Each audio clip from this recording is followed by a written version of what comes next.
特别来讲，台湾防疫的经验，再一次将做世界各国的媒体关注的焦点。美国有线电视新闻网 CNN 的网站头版头条报道，这届有4个国家成功来对抗疫情，第一个就是台湾。另外，总统蔡英文接受到《时代》杂志的邀请，写文章向国际社会分享台湾的防疫之道。这个标题出现4个大字：台湾总统。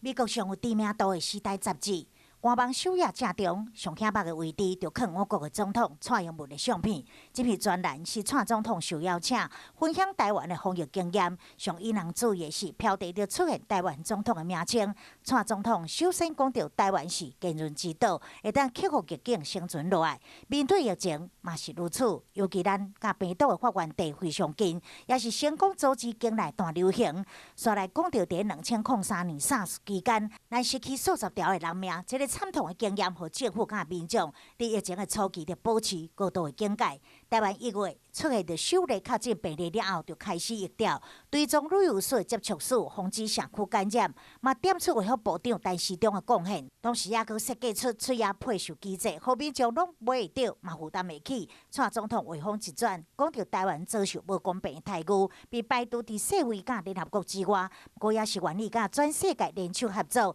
最后表示希望会当互世界了解人类的无限潜能，会当克服挑战。台湾会当帮忙，不止《时代》杂志关注台湾，同时美国新闻网 CNN 的网站头条报道，嘛点名台湾政府做对啊，大家各国学习。也佮整理出台湾互世界的4大功课，就是超前部署、迅速高效、体检追踪隔离、甲善用数据、甲科技。就连美国前白宫国安顾问波腾嘛推文肯定台湾抗疫的努力，呼吁美国再次考虑成立台湾外交。另外，台湾日本关系协会会长区议人嘛代表我国捐赠日本200万片翠烟，由日本台湾交流协会代表转如台代表接收。捐赠物资这几天就运往日本当地，台湾毋但会当帮忙，嘛会当互世界看见台湾。